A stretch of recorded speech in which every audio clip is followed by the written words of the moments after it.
Bismillahirrahmanirrahim. Alhamdulillah wassalatu wassalamu ala Rasulillah wa ala alihi washabihi wa mawala. Ikhwah sekalian, kita kembali berjumpa untuk melanjutkan pembelajaran bahasa Arab ya melalui metode teori kunci membaca dan memahami Arab gundul. Dan dalam kesempatan kali ini kita mulai masuk ya membahas buku metode teori kunci membaca dan memahami Arab gundul yang berisi ilmu tasrif dan ilmu nahu. Dan pertama ya, materi pertama yaitu pengenalan huruf, kata dan kalimat ya dalam bahasa Arab.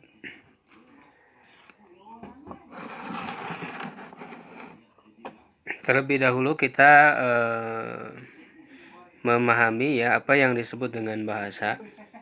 Di sini sudah saya kemukakan definisi yang dipilih dari berbagai kitab. Al-lughatu hiya alfadhun yu'abbiru biha kullu qaumin an maqasidihim.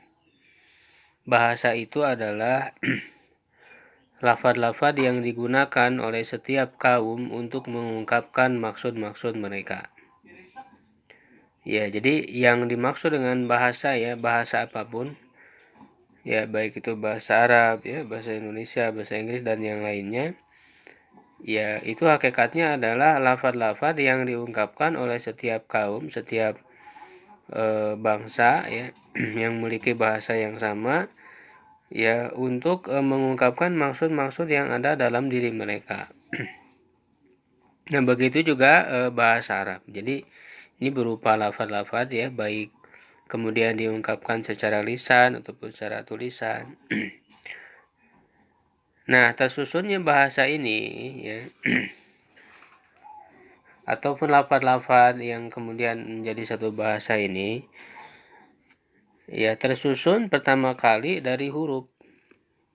Nah, kalau dalam bahasa Arab sebenarnya huruf itu berasal dari bahasa Arab ya. Cuman maknanya jadi banyak huruf-huruf. Kalau satu huruf itu disebut harf.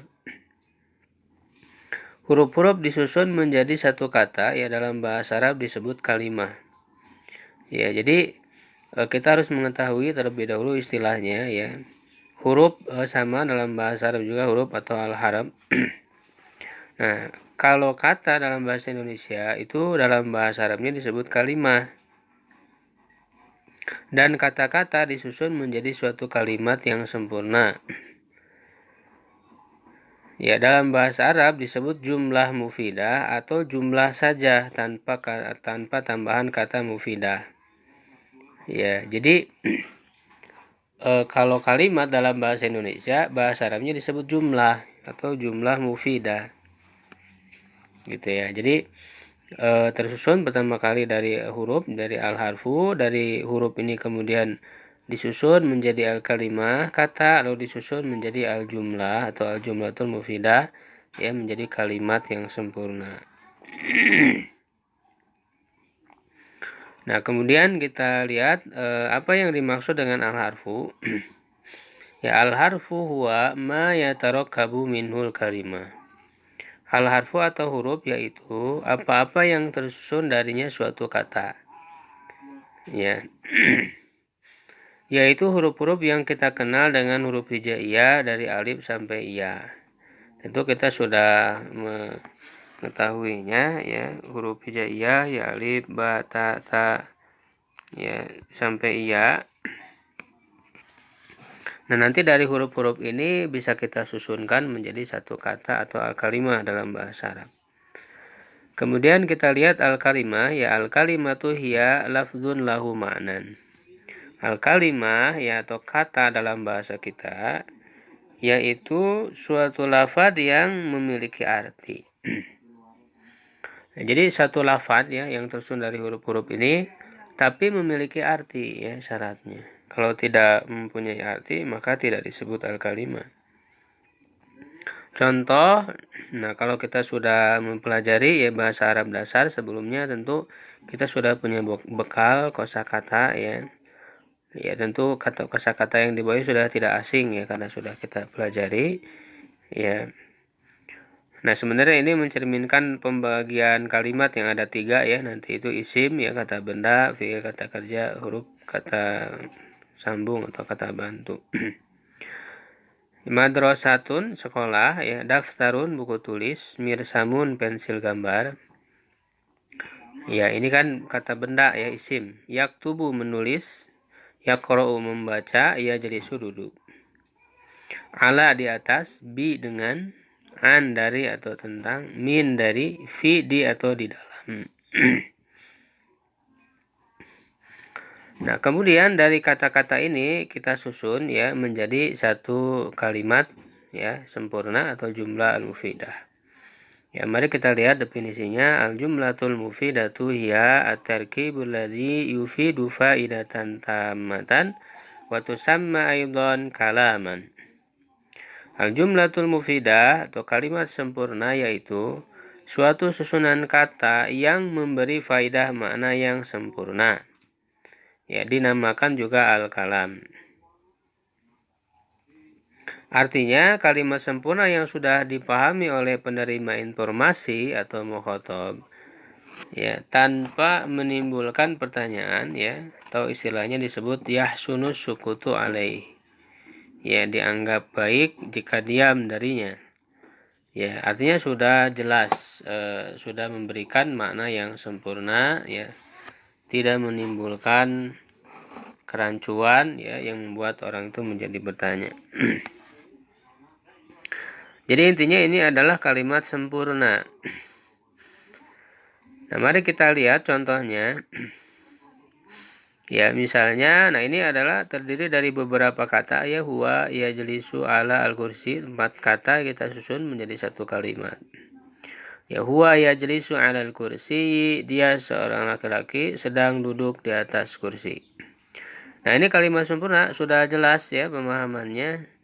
Kalau kita hilangkan misalnya salah satunya al-kursi ya huwa yajlisu ala, dia duduk di atas. Nah, tentu ini tidak sempurna karena orang akan bertanya di atas apa.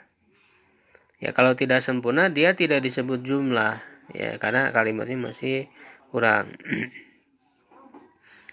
Kemudian contoh yang kedua misalnya ana aktubu fid daftari, saya menulis di dalam buku tulis. Kalau kita hilangkan ana aktubu fi, itu tidak akan sempurna. Aliun maridun, Ali sakit. Ahmadu ustadun, Ahmad seorang ustad. Huwa ghaniyun, dia laki-laki kaya, seorang yang kaya. Jika kita hilangkan salah satu kata dalam contoh kalimat di atas, misalnya kata kursi, menjadi saya duduk di atas, maka menjadi kalimat yang belum dipahami. Ya, jadi kalau belum dipahami, tidak sempurna, ini tidak disebut jumlah ya atau jumlah mufidah. Nah, ini pengenalan huruf ya, kata dan kalimat. Nah, kemudian untuk istilah kata huruf ya ini harus kita perhatikan. Ini terbagi dua ya, yaitu al-harfu huruf terbagi dua. Pertama, huruf mabani atau hijaiyah, yaitu yang belum memiliki arti dari alif sampai iya. Ini huruf yang sudah kita pelajari ini, al-harfu ini ya, yang huruf hijaiyah dari alif sampai iya ini belum memiliki arti.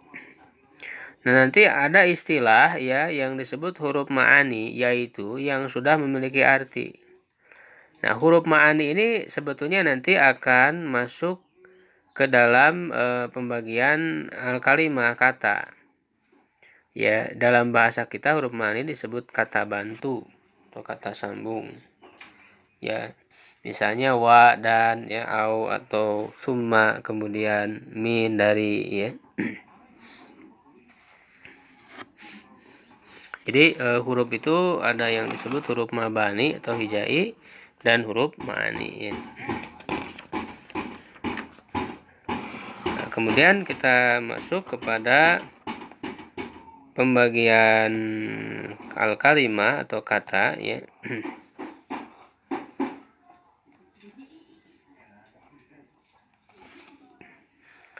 Ya, al-kalimah atau kata terbagi 3. Ya, terbagi 3.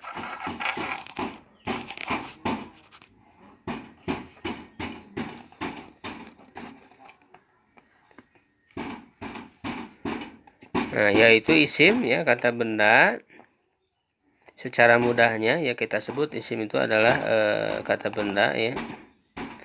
Kemudian fiil kata kerja, dan huruf atau ini huruf ma'ani maksudnya tadi yaitu kata sambung. Ya, nah mari kita pelajari satu persatu ya, isim ya, kata benda, fiil kata kerja, dan huruf ma'ani ya, kata sambung ini. Yang pertama isim ya, al ismu.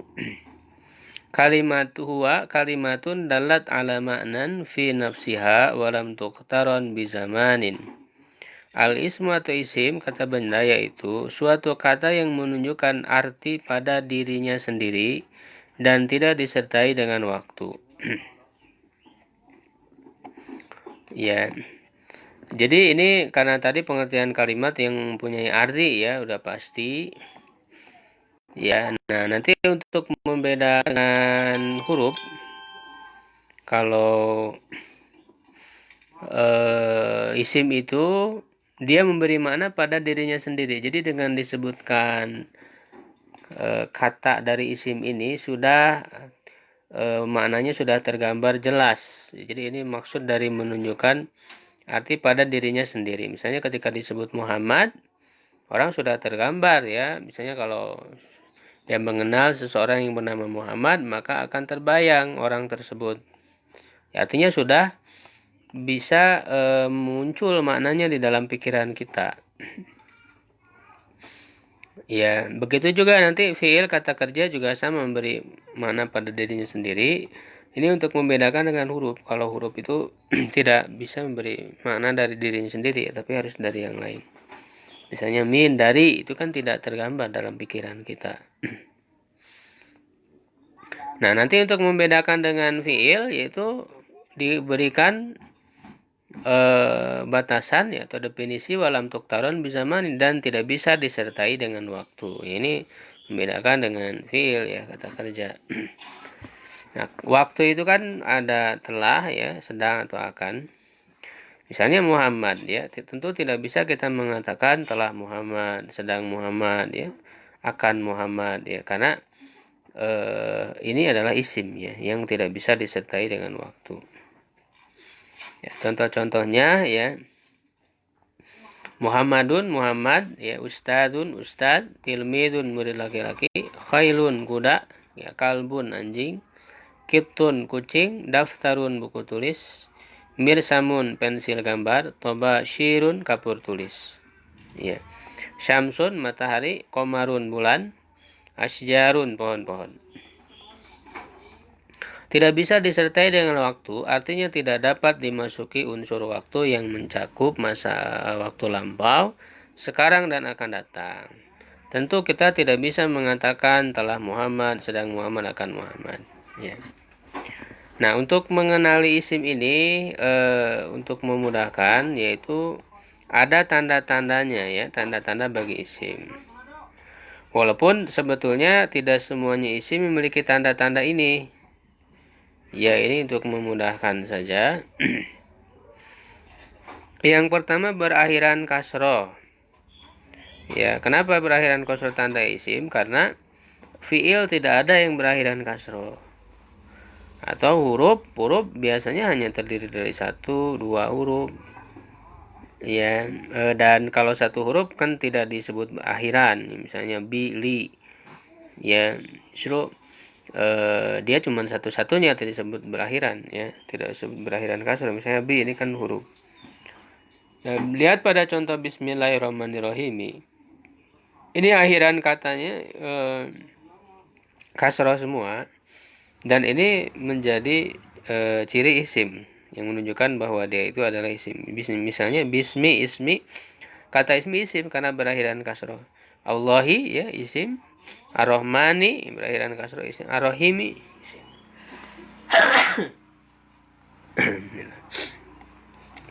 Kemudian yang kedua berakhiran tanwin ya, tentu saja tanwin itu selalu ada di akhir ya, huruf akhir. Contoh rajulun seorang laki-laki, imro'atun seorang perempuan, waladun seorang anak laki-laki, bintun seorang anak perempuan. Ini semuanya isim karena berakhiran tanwin. Yang ketiga diawali huruf alif dan lam. ada alif lam di awalnya. Contoh al-ustadzu, orang ustadz, ini tentu isim karena ada alif lam. Al-ustadzatu, ya isim. At-thalibu, ustadzah. At-thalibu, seorang murid. Yang keempat, didahului oleh huruf jar. Nah, huruf jar sendiri huruf. Nah, ini sudah sedikit kita pelajari ya di dalam sebelum bahasa Arab dasar tentang huruf jar ini. Kita akan kuasai secara lebih lengkap ya dalam pembelajaran ini. Ya, jadi yang terletak, kata yang terletak setelah huruf jar itu pasti isim ya. Contoh minallahi. Nah, min ini kan huruf jar, maka Allahi ini adalah isim karena terletak setelah huruf jar. Fil baiti, ya al baiti isim karena terletak setelah fi itu huruf jar. Ilal masjidi, nah, masjidi isim karena terletak setelah ila. Alal kursi, kursi isim ya terletak setelah ala. Kemudian yang kelima, terletak setelah lafadz panggilan atau an-nida.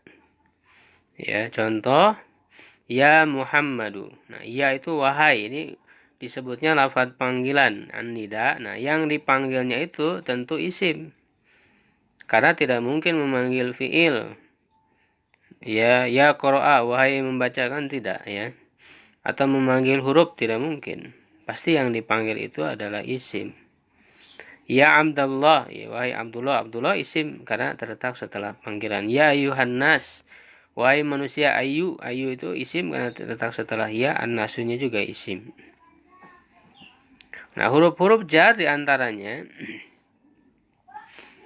ini paling tidak yang harus kita hafal ya. Nanti sebetulnya masih ada selain dari ini. Ini ada 9 ya.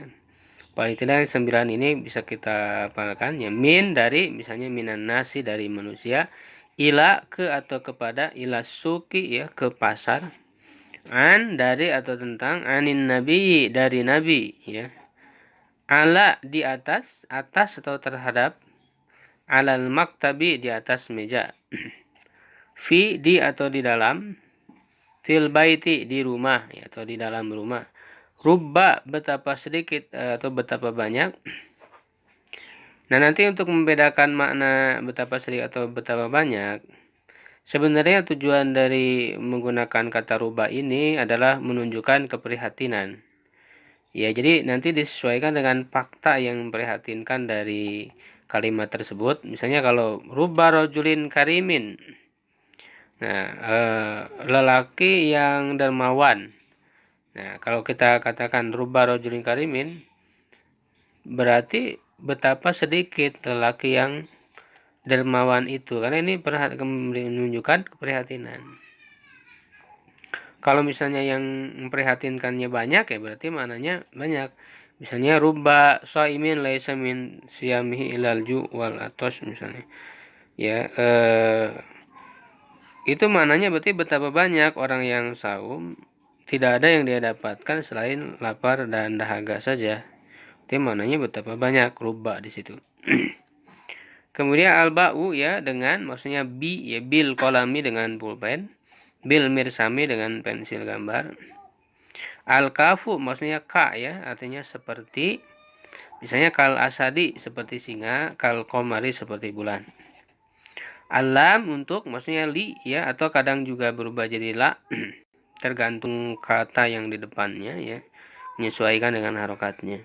Lillahi ya untuk Allah, li rasulillahi untuk Rasulullah. Lahu misalnya kalau untuk dia laki-laki berarti la, tidak li ya.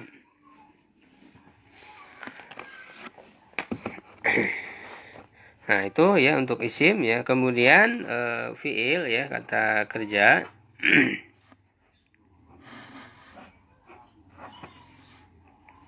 Al-fi'lu huwa ya, fi'il adalah kalimatun dalat ala maknan ya.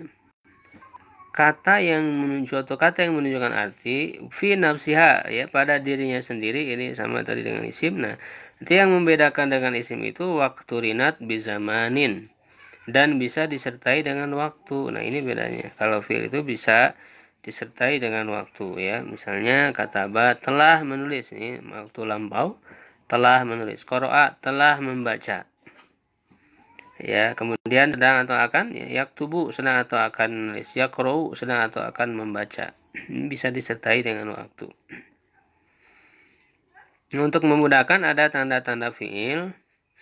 Yang pertama didahului oleh huruf qad. Qad itu sendiri huruf tapi yang terletak setelah qad. Kenapa? Karena memang huruf qad ini ya tidak bisa masuk ke isim di depannya, tapi di depannya itu sudah pasti fiil sehingga dia menjadi tanda. Qad qamatis sholatu, telah didirikan sholat. Nah, yang terletak setelah qad yaitu qomat. Nah, qomatnya ini yang menjadi fiil. Sedangkan qadnya itu huruf. Yang kedua didahului oleh huruf sin, sa yang berarti akan. Kalau tadi qad sungguh ya. Nah, contoh, nah ini kalau biasanya fiil mudhari ya setelahnya. Dan fiil mudhari itu sebagaimana yang kita pelajari bisa menunjukkan makna sedang atau akan ya. Tapi ketika dimasuki sa ya makna sedangnya hilang, jadi maknanya akan saja. Saya dhahabu, dia seorang laki-laki akan pergi, tidak lagi bermakna sedang karena ada sa-nya. Saya rji'u, dia seorang laki-laki akan pulang gitu ya. Nah, yang terletak setelah sa-nya yaitu yadhabu dan yarji'unya termasuk fiil ya. Kemudian yang ketiga didahului oleh kata saufa, ini kelak ya, akan tapi maknanya menunjukkan waktu lama ya, kelak ya, nanti. Saufa ta'lamuna, kelak kalian akan mengetahui ya. Saufanya sendiri huruf ya, sedangkan yang menjadi fiilnya yang terletak setelahnya yaitu ta'lamuna. Dan mana juga berubah jadi akan ya, tidak ada mana sedang karena sudah menggunakan saufa. Diakhiri huruf ta ta'nis sakinah ya, ta bersukun yang berfungsi untuk muannas yaitu tak sukun ya. Contoh qolat ya, zahabat. Kenapa? Karena memang isim itu tidak boleh berakhiran sukun. Ini menjadi kekhususan bagi fiil ya. Nah, kemudian berikutnya al-harfu, huruf. Huwa kalimatun la yufhamu ma'naha illa ma'a ghairiha. Ya, huruf ya, kata sambung yaitu suatu kata yang tidak bisa dipahami maknanya kecuali bersama yang lainnya. Nah, jadi dia tidak bisa dipahami oleh diri sendiri. Kalau yang tadi misalnya fiil kataba, menulis, itu kan akan tergambar dalam pikiran kita ada orang sedang menulis, ya sudah tergambar. Kalau untuk huruf tidak ada tergambar dalam pikiran, misalnya min, dari, maksudnya apa? Tapi kalau kita tambahkan dengan kata lain, minal masjid, dari masjid, barulah tergambar dalam pikiran kita. Ini yang dimaksud dengan tidak bisa dipahami kecuali dengan yang lainnya. Atau dengan kata lain, kalau huruf itu kalimatun dalat ala ma'nan fi ghairiha gitu ya, yang menunjukkan makna pada yang lainnya. Ya, ini contoh-contoh ya, sebetulnya sebelumnya sudah kita ketahui ya, misalnya tadi huruf jar ya, dan yang lainnya ya, min, dari, fi, di dalam, summa, kemudian fa, maka, idza, apabila.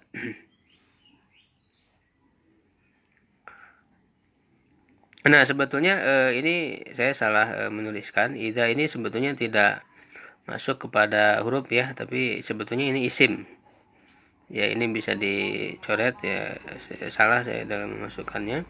Au, atau hatta, hingga atau sampai. Huruf ma'an ini tidak memiliki tanda khusus, tapi memang biasanya yang namanya huruf ya, kata sambung ini terdiri dari satu kata atau dua ya, atau paling banyak tiga, dan tiga itu pun yang keduanya dan ketiganya itu digabung dengan tasdid. Misalnya summa, ini ada dua, menunjukkan dua huruf, jadi tiga huruf, yang satunya pun digabung ya, min itu. Misalnya yang satu huruf fa ya, bili itu cirinya dari jumlah hurufnya yang sedikit misalnya untuk huruf ini. Kemudian pembagian jumlah mufidah, kalimat sempurna ya, ini cuma dua dibagi ya, berdasarkan mana yang lebih dulu disebutkan, apakah isim atau fiil. Kalau yang didahulukan itu isim, dia disebut jumlah ismiyah. Kalau yang didahulukan fiil, dia disebut jumlah fi'liyah. Nah, adapun huruf itu tidak dianggap ya, mau disebutkan pertama huruf dia tidak disebut jumlah harfiah, tidak ada ya.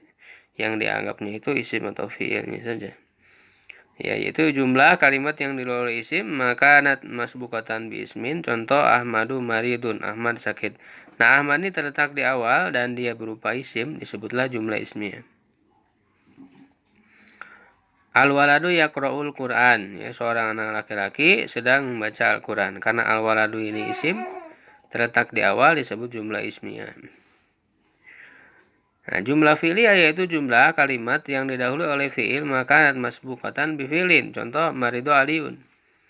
Ya, Ali sakit. Jadi sebenarnya misalnya marido Ahmadu, Ahmad sakit. Secara makna sama saja baik yang didahulukan itu isim atau fi'il. Tapi dalam bahasa Arab itu bisa dirubah posisinya. Kadang isim didahulukan, kadang fi'il didahulukan. Dalam bahasa Indonesia kan tetap harus diterjemahkan pelakunya dulu ya, baru predikat. Kalau dalam bahasa Arab bisa dirubah-rubah posisinya. Ya, yang di atas misalnya tadi al-waladu yaqra'ul Qur'an. Nah, ini dibalik yaqra'ul waladul Qur'an, ya. Tapi dari segi mana sama aja. Nah, cuman bedanya kalau yang kedua ini fi'il yang didahulukan. Sehingga beda penyebutannya bahwa ini adalah jumlah fi'liyah ya, sedangkan ini jumlah ismiyah. Itu pembagian jumlah nanti secara lebih rincinya lagi akan dipelajari ya dalam pembahasan berikutnya ketika membahas tentang jumlah kalimat ini, khususnya nanti akan dibahas dalam ilmu nahu ya.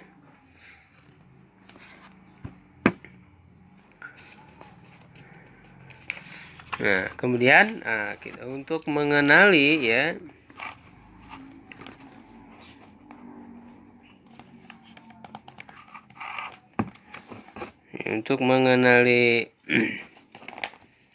suatu kata ya, isim, fi'il atau huruf ya, bisa dilakukan ya dengan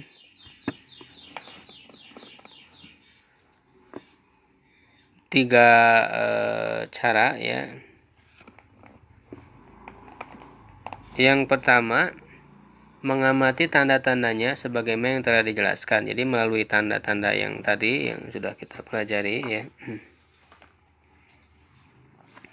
Nah, kedua, mengamati maknanya yang kita cari di dalam kamus, yaitu bahwa isim secara umum adalah kata benda ya. Jadi kita dari segi makna, ini kata benda berarti isim ya.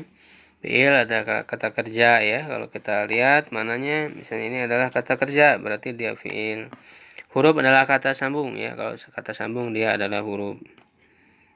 Nah, namun kedua cara di atas masih belum cukup. Karena tidak semua kata memiliki ciri seperti di atas, dan bisa jadi kita menemukan suatu kata yang kita lihat maknanya misalnya sebagai kata kerja, tetapi ia termasuk ke dalam isim. Ya, untuk itu diperlukan langkah berikutnya, yang ketiga, itu mengetahuinya melalui ilmu tasrif dan ilmu nahu. Di dalam ilmu tasrif dan ilmu nahu akan dibahas pembagian dan kategori mana saja kata yang termasuk isim, fi'il, dan huruf. Nah, di tahap awal ini kita akan mencoba menentukan isim, fi'il, dan huruf dengan kedua langkah di atas. Memang hasilnya tidak akan sempurna ya, karena kita belum mempelajari langkah ketiga. Latihan ini sebagai perangsang bagi pembelajar untuk mempelajari ilmu tasrif dan nahwu yang akan dibahas pada pembahasan selanjutnya. Ya, jadi ini untuk awal ya, latihan menentukan isim, fi'il, huruf. Ya, paling tidak dengan mengenali tanda-tandanya tadi dan juga dari segi maknanya. Walaupun hasilnya tidak akan sempurna ya, apalagi yang belum misalnya mempelajari ilmu tasrif dan ilmu nahu ya. Karena memang nanti dalam ilmu tasrif akan diberikan pembagian yang macam-macam isim, macam-macam fi'il gitu ya. Begitu juga dalam ilmu nahu. Ya, nanti silakan dicoba ya untuk latihannya. Tentukanlah isim, fi'il, dan huruf dari kata-kata berikut ini. Saya cukup banyak. Ya, ini kalau kita jumlah seluruhnya ada 100 ya, 100 kata. Ya, misalnya idza jaa nasrullahi wal fath, ini sudah saya buatkan kotak per kata supaya kita tahu ini satu kata ya, ini satu kata. Idza jaa ya nasru Allahi wa al-fathu ya ijtahada Muhammadun. Nah, silakan diisi ya dengan cara dilihat dulu terjemahnya.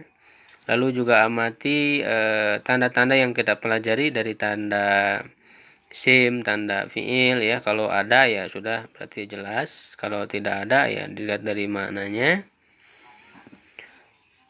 Ya. Kemudian juga saya tuliskan di sini Al-Fatihah secara lengkap untuk bisa ditentukan ya isim fiil dan hurufnya. Dan juga hadis yang berkenaan dengan niat ya, innamal a'malu binniyat. Ya, demikian untuk pembelajaran materi yang pertama ini dalam buku metode teori kunci ya. Silakan berarti dengan penuh kesungguhan ya, mudah-mudahan kita bisa memiliki kemampuan ini. Wallahu a'lam bishawab. Assalamualaikum warahmatullahi wabarakatuh.